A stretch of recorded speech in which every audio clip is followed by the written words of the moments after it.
안녕하세요. 누구보다 대한민국 문화 콘텐츠를 사랑하는 김동원입니다.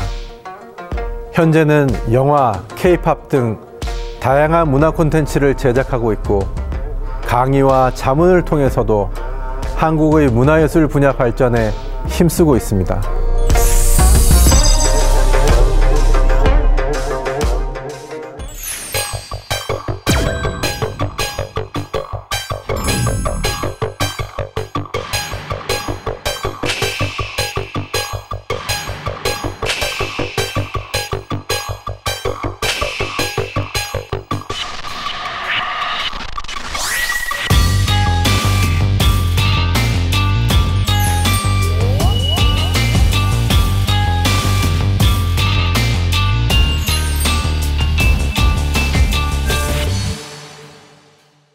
몇 년 전 굉장히 충격을 받았던 소식이 있습니다.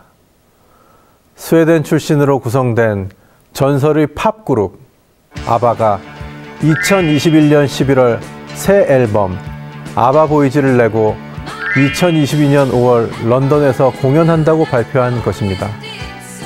1972년에 결성된 아바는 워털루라는 노래를 통해 유러비전 송 콘테스트에서 우승하며 인기를 얻기 시작했습니다. 이후에 맘마미아, 댄싱퀸 등의 노래로 세계 정상에 올랐던 그룹입니다. 하지만 안타깝게도 그들은 최고의 인기를 구사하던 1982년에 음악 활동을 중단했고 너무 빨리 활동의 종지부를 찍은 탓에 팬들의 아쉬움은 컸습니다. 그런 그들이 40년 만에 돌아온다는 소식을 듣고 저 또한 기대감으로 가슴이 뛰었습니다. 하지만 한편으로는 많은 팬이 이 소식에 걱정하기도 했습니다. 아바의 4명 멤버 모두가 70대인데 과연 공연을 제대로 할 수 있을까 하는 우려 때문이었습니다. 과연 그들은 40년 만에 화려한 복귀를 할 수 있었을까요? 결론부터 말씀드리자면 아바의 새 앨범과 콘서트 모두 대성공을 거두었습니다.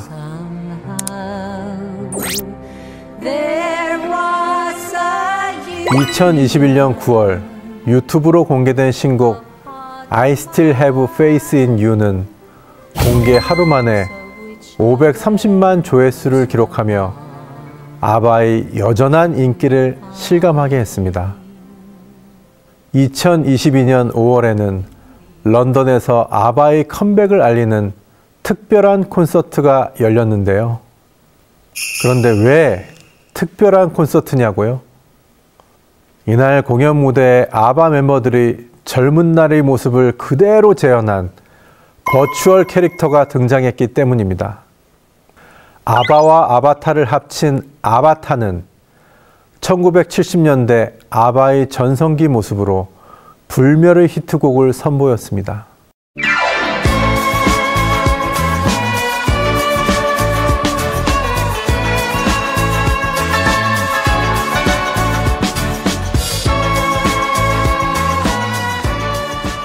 공연 현장에 있던 팬들도 처음에는 당황스러웠다고 합니다. 하지만 시간이 지날수록 관객들은 디지털 공연임을 잊게 되었습니다. 마치 타임머신을 타고 40년 전으로 돌아간 것 같다는 착각이 들 정도였다고 합니다. 예정된 90분의 공연이 끝나고 나서 나이가 지긋한 멤버들이 팬들에게 인사를 하러 무대에 나타났습니다.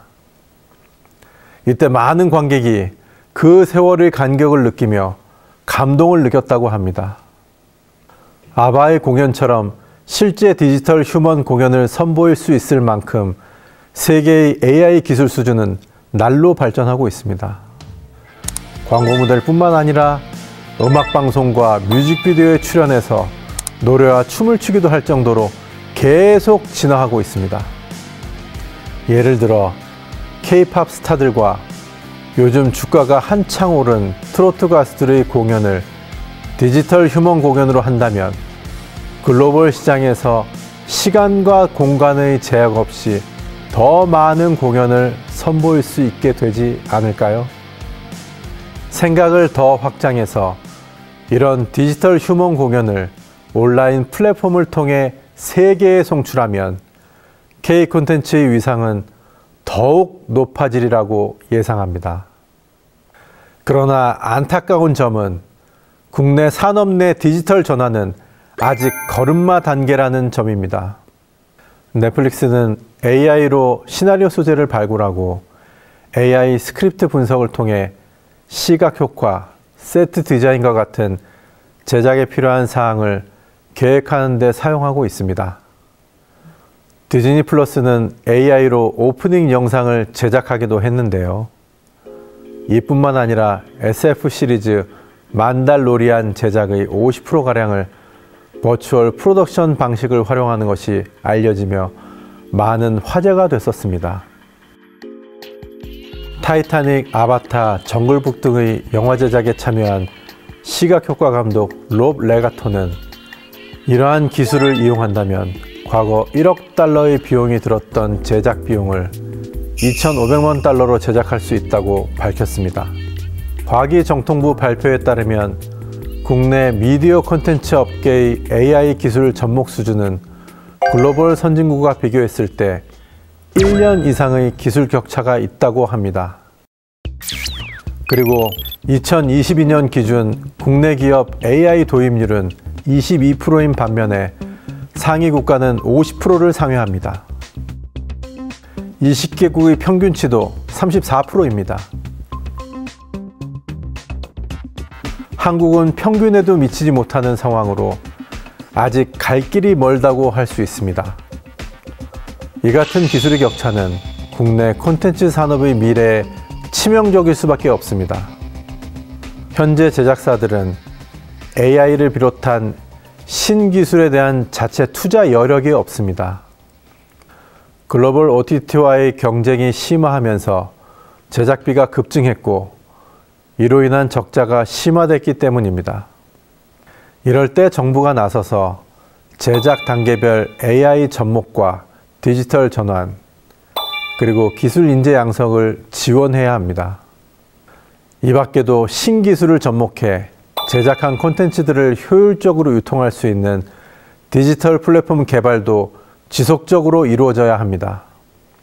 지금까지 콘텐츠 유통 방법은 지상파 TV에서 케이블 TV와 IPTV, 그리고 OTT 순으로 발전해 왔습니다. 특히 넷플릭스는 OTT 시대를 연 대표 주자로 미디어 공룡으로 빠르게 성장해 왔습니다. 하지만 꽃길만 걸을 것 같던 넷플릭스에도 큰 난관이 닥치고 있는데요. 바로 패스트 TV 등장입니다. 패스트는 광고 기반 무료 콘텐츠 스트리밍 서비스로 광고를 보는 대신 무료로 스트리밍 서비스를 제공합니다. OTT는 보고 싶을 때 언제든 전편을 시청할 수 있다면 패스트는 기존 TV처럼 사업자가 정한 편성표에 따라 콘텐츠를 제공합니다. 패스트는 방송, 통신, 콘텐츠 시장을 흔드는 플랫폼으로 떠오르고 있습니다. 특히 북미 시장에서는 성장세가 무섭습니다. 인사이더 인텔리전스에 따르면 미국 시청자 3명 중 1명은 패스트를 시청한 것으로 나타났습니다. 이제 패스트 서비스 기능이 주요 스마트 TV에 내장된 채 판매되고 있어서 앞으로 플랫폼 이용자는 빠르게 증가할 것입니다.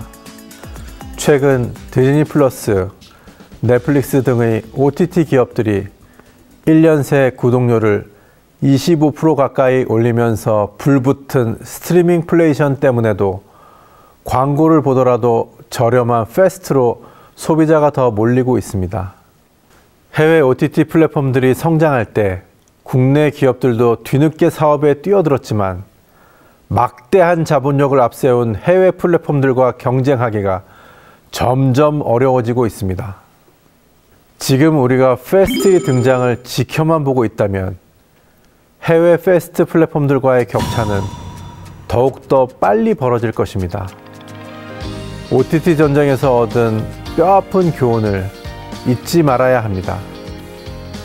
글로벌 팬의 사랑을 받고 있는 K 콘텐츠는 새로운 미디어 환경에서 AI와 디지털 경쟁력 강화라는 새로운 도전을 마주했습니다. 향후 콘텐츠 산업의 경쟁력을 좌우할 골든타임은 바로 지금입니다.